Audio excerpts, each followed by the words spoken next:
We are gathered here today to talk about Self-Made from Vivamor Parfums. This is in collaboration or creatively directed by Red Lessons. Huge content creator here on the platform that I'm sure most of you are already familiar with.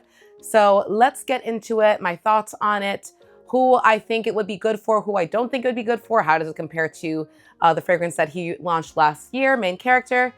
Let's break it all down. One, it comes with a little sample of the perfume if you want to maybe give it away or test it out, a picture of the perfume, and most importantly, a card breakdown of the notes, the creative director, and the actual perfumer. He has made several fragrances for Vivamor, such as Dubai Reverie, Vanilla High, Self-Made, and a few others. He's also even made Toffee Ganache for Arabiat Prestige, which is a very sweet, as you can imagine, toffee candy-like perfume. So let's get into the actual fragrance now. In terms of the bottle itself, you get this pretty frosted type of glass.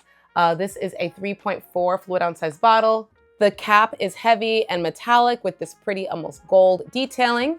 And the perfume itself is made in Dubai. So under the name Self-Made, we have earned, not given, built by you. So when I heard Stephen talk about this fragrance, he described it as something that is supposed to make you feel confident, feel proud of accomplishments, feel introspective or reflective on, where you're at in your life, things that you've gone through to get to where you're at today. He had a post on, I believe it was Instagram or TikTok, and he asked people to share like their most proud moment, which is really cool and just interesting to see all the different responses. So it's supposed to evoke that type of feeling. And overall, I would describe this as a sweet floral gourmand. When you initially spray the perfume, you are hit with coconut milk and a heavy, like a condensed sweet coconut milk type of smell. But I'm also immediately hit with sweetness from the maple syrup. So it's a sweet coconut milk that engulfs you. And then you also, though, get the tuberose immediately. Even though tuberose is in the heart of the fragrance, it comes through right in the opening and tells you that this is for sure going to be a floral fragrance. And it should be noted that this perfume uses Indian tuberose, not just regular tuberose. When I looked up the differences, it seems that Indian tuberose tends to be denser and sweeter and a bit more indolic. So keep that in mind. Would I have been able to tell that this is, a different type of tuberose? No, of course not.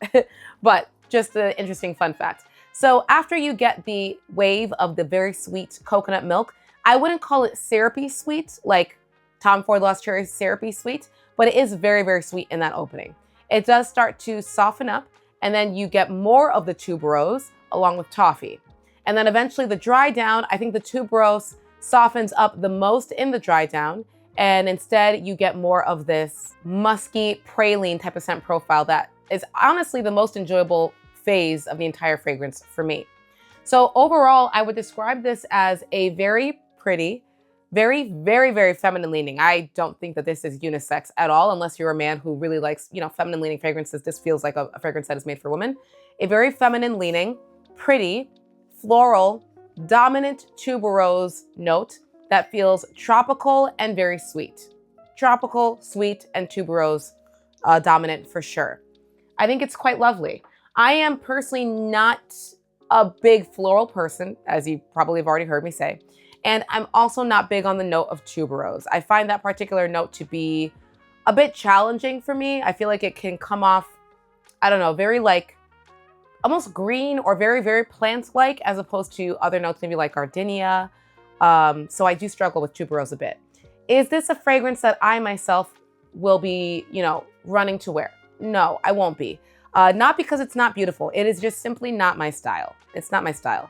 I think if it didn't have the tuberose, if it had a different floral note, or if the tuberose was almost, not noticeable, then I could handle it. But this is meant to be a floral fragrance through and through. So it's not trying to hide a tuberose note. It's not trying to give you a quiet tuberose. It's trying to really have that be like the anchor or the focal point of the fragrance. And then it's enveloped in all of these additional sweet and warm and cozy fragrances that are also drenched in this coconut milk, which makes it feel very tropical. I think that this is a perfectly timed release with where most people are in terms of the seasons of the time of the year. If you are somebody who believes in wearing fragrances based off of a season, he definitely made this for warm weather. It really gives this, I'm going on summer vacation, but I want to come off feeling a bit more elegant and refined, but still very, very sweet. That's the overall scent profile.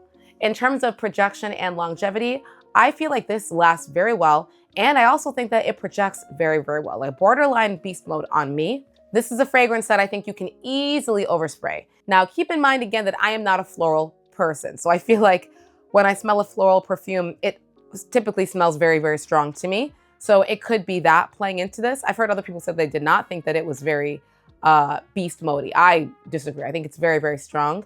And you only need a few sprays, in my opinion, unless you're like, no, I love the tuberose and I want a strong tuberose sweet aroma. I also think because of how sweet it is, you don't need to overspray it. But again, that's just me. So a really, really good performer in terms of longevity and projection, in my opinion. If I were to compare it to Main Character, which is the fragrance that he released last year, I would say they could not be any more different from each other. And while I could see someone who likes Main Character liking Self-Made as well, I could also see someone who likes Self-Made not really enjoying Main Character, or vice versa, because of how different the profiles are. They're definitely two very distinct, distinctly different fragrances. It feels like he really wanted to go in a different direction and give you two DNAs that are completely different so they're not redundant.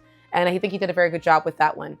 Main Character, if you've never smelled it, it's definitely fresher and it's sweet, but not in like a praline, toffee, maple syrup way, more in like a cotton candy, fresh fruit way. You also get caramel in this fragrance as well. I think it's absolutely gorgeous. A very, very easy to wear main girl, like it girl type of scent profile, incredibly feminine as well. To me, it kind of smells like the color pink, if that would make sense. Whereas Self-Made is tropical, floral, a bit more refined, a bit more elegant, a bit more mature. This, I feel like Main Character has a younger, more youthful energy about it, whereas Main Character definitely feels a bit more grown up. So overall, a beautiful release. Do be aware again of the tuberose so that you know whether or not you think that this could be a good fit for you. I definitely think that it's worth checking out. You can get it directly off of the Vivamor website. You can also get it, I got it off of TikTok shop. I think it was through Oudwear, if I'm not mistaken. And I didn't check scent split, but I know that you can get typically a lot of Vivamor samples off of scent split. So you could check that out if you want to sample it. So let me know, guys, if you will be trying out Self-Made and if you tried out Main Character. And I will see you guys back tomorrow for our next episode.